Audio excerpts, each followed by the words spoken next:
How's it going, everybody? This is BeatTheBush. Today I'm going to show you how to calculate your net worth manually and why this is important. Now, I think calculating net worth is great in itself. Just the act of doing it will actually increase your net worth, because after you start doing it, you'll realize what contributes to your net worth and what deducts from it. The whole idea with net worth is simple. How much is everything that you own worth today if you liquidate everything? Now, you might be tempted to use an app that tracks your net worth. Maybe you log on to all your bank accounts all within the same app, and then it will automatically pull your bank account, your brokerage account, your credit card account, and then it will automatically figure this out for you without you having to do a thing. The main issue I have with these apps is that when you give a company all your login information, you don't know if they're gonna store this securely, and there's a lot of data breaches going on. Personally, I do not think I can trust one single company with all my login information of all my financial data.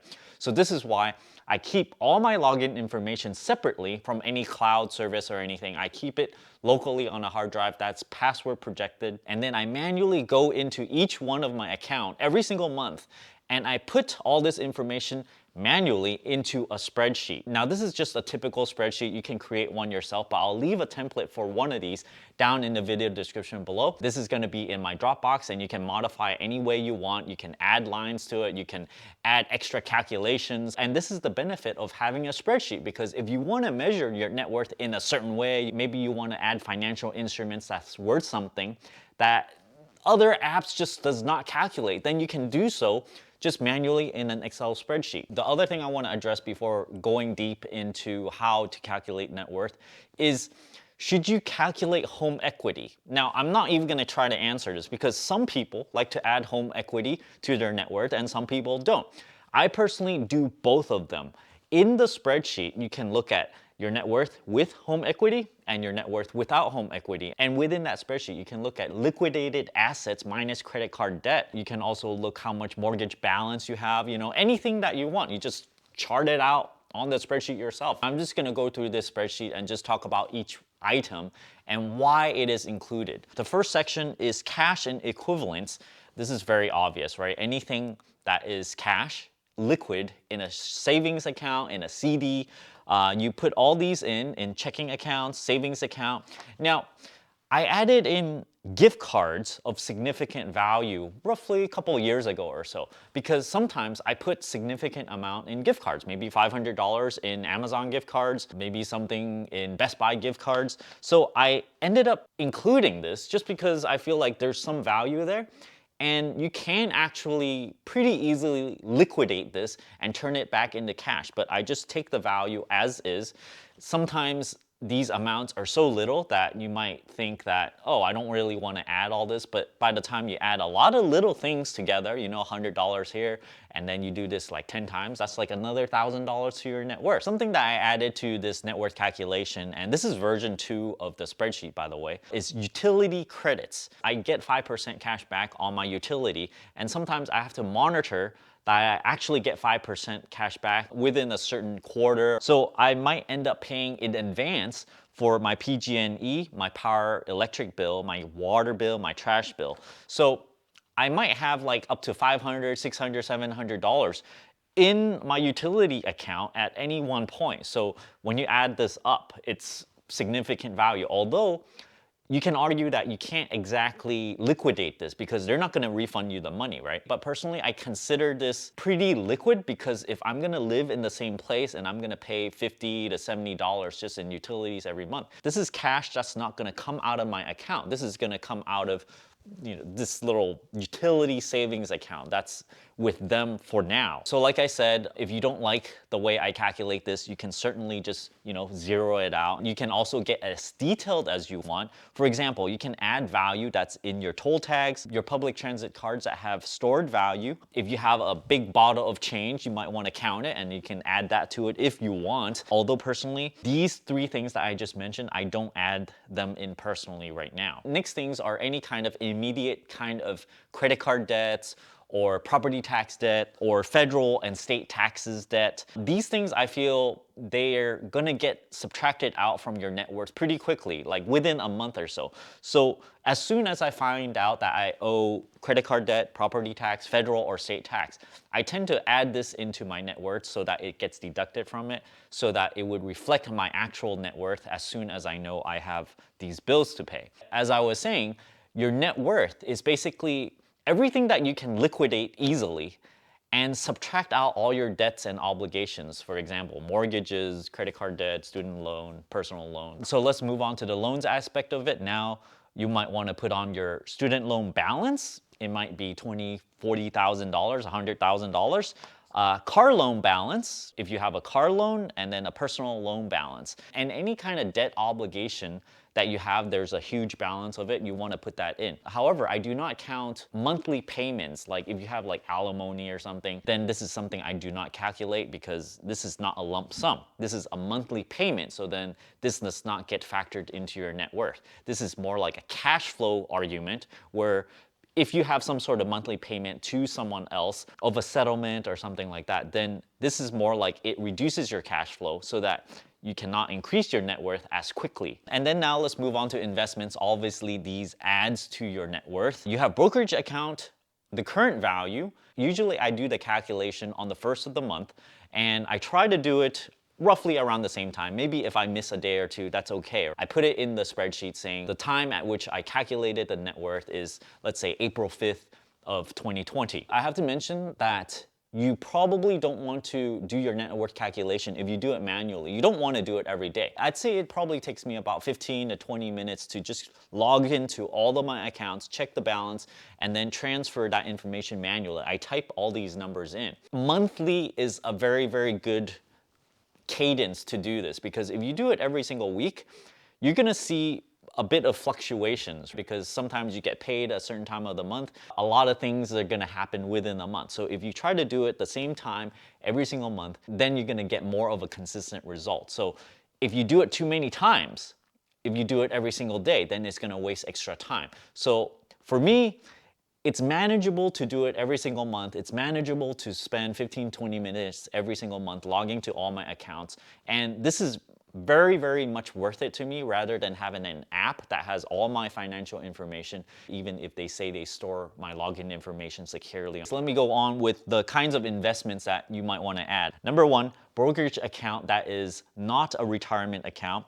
ESPP stored value. Sometimes if you work somewhere, you might have put money in there, and you kind of want to calculate that because that comes out of your paycheck. It goes into some account with your company, right? But this is your money. If you happen to quit right then and there, they have to pay you back on this. You might also want to argue to put in PTO hours. I personally have never done this before.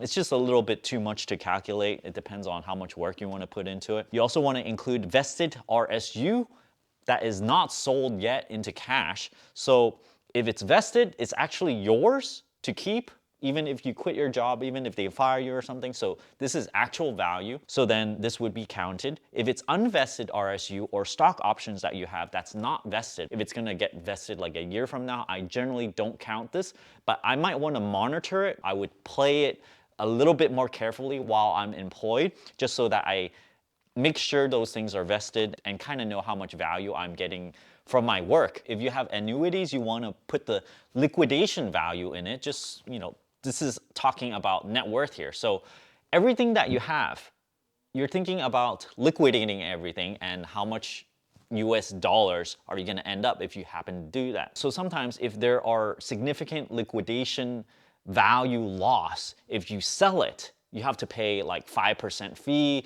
10% fee or something like that. You might want to take into account this value loss. After all these things, it's gonna be total liquidated assets minus credit card debt. I talk about subtracting these things because these are immediate things that you have to pay off: credit card debt, property tax, and federal state tax. These things, it just kind of goes in your account and goes out, right? All the cash equivalents that you have minus the credit card debt, this is what I call liquidated assets minus credit card debt. Like I said before, the stocks that's in your account, you can easily liquidate them.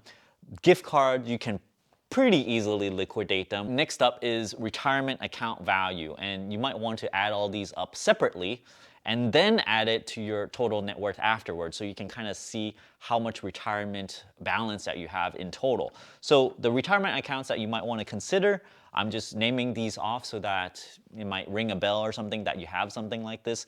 401k, IRA, Roth 401k, Roth IRA. You might want to add in your HSA savings account, or perhaps FSA, stored value, if it does not expire at the end of the year. If you're self-employed, you might have other savings account like myself, like an SEP account. And then one of the last things is home equity value. There's a lot of argument if you should actually add this or not. Like I said, you'll have two numbers in this spreadsheet. You can look at your net worth with home equity, you can look at it without. And some people have asked, how do you look at how much her home is worth? Well, for me, I just go on Zillow. Some other people like to go on Redfin, and then you just look at your own property and see how much they list that property value for. And this is going to be an estimate. This is not going to be a perfect number because they're using some algorithm to calculate it. And for me, what I do is I just take that number as is. Whatever number that appears there, sometimes it fluctuates up and down, but this is okay. The important thing is to always take whatever value it is and use a consistent number. If you want to use the number that appears there, fine. If you want to use the value that appears on Redfin, fine. If you want to deduct 6% because you think you're gonna have to pay some taxes on it, realtor fees or something, that's also fine. Just make sure you do the same thing every single time that you do this calculation, so your net worth calculation will be consistent over time. You don't want it to, go up and down because you suddenly decide to change the way you calculate your home value. And after this is probably a little bit controversial, which is equity in expensive items. I personally like to add this, and I kind of have in mind how much all my material things are worth, and then I can kind of have this in mind and subtract it from the actual final net worth value that I have and go, okay, if I take off all the things, this is what my net worth would be. Things that you might want to consider to add to your net worth is your car, your motorcycle, if you have a boat, any kind of motor vehicle, if you have an expensive TV, an expensive fridge, a DSLR camera, expensive cameras, if you have paintings that are very expensive that you hang on the wall, tools that are expensive, if you have gold, if you have silver, if you have diamonds, jewelry, watches that are of significant value, add all these up. There are websites out there where they would actually just buy all your gold as fast as you want to sell them. So just make sure that whenever you add material items that you check out the current pricing on the market. So let's say you have a car, right, and it has 50,000 miles, whatever year it is, just go on Craigslist and just look at how much people are selling these for, or go on eBay and stuff and just look at the actual sold value, okay? Don't look at how much people are trying to sell it for. Look for actual sold value of an equivalent car, and then you can just go, okay, my car is worth so-and-so right now. You can do the same thing with any product, right? With a TV, with a fridge, with a camera, paintings, tools. I'd say trying to find the value of your things every single month, it's a little bit too much work. So this is something I would do every single year, roughly. I don't give myself a consistent time to update. Sometimes when I look at it, I'm like, you know what, this number, it looks a little expensive for, whatever car I have. Let me go look up what the value is today. So every once in a while, I look through how much all my things are worth, some of the more expensive things, and then if I feel like it's out of whack, I would just go and look up how much it's actually worth. What I normally see is that the value of my things, they go down. And this is very impactful when you're calculating your net worth and you put some of your things that gets added into your net worth. You see this, and then you see the value of your things just kind of trickling down. All these electronic items that you have, they go down and down and down. This is a huge psychological impact in trying to get yourself to increase your net worth. Because once you see this, next time you buy something, you're gonna go, as soon as I buy this, it's gonna depreciate. After doing this does impact me in the way I spend my money. Most of the time, I'm very, very careful with the things that I buy, making sure that the things I buy are things I'm actually really gonna use, versus things that I buy, if I don't use them, it makes me realize that if they're just sitting there, they're actually depreciating in value, just sitting in the closet, in the back of the closet somewhere. I really should just sell them off, because I could very well maybe come back 3 years later if I really, really want it.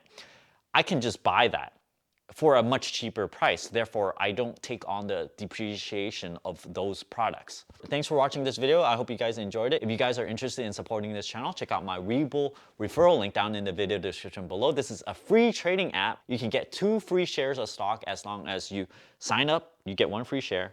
If you deposit $100, you get another free share. Thanks for watching this video. Don't forget to give me a like, comment down below, let me know if this network spreadsheet helps you out. And as always, don't forget to push that subscribe button and ring that bell icon. Thanks for watching.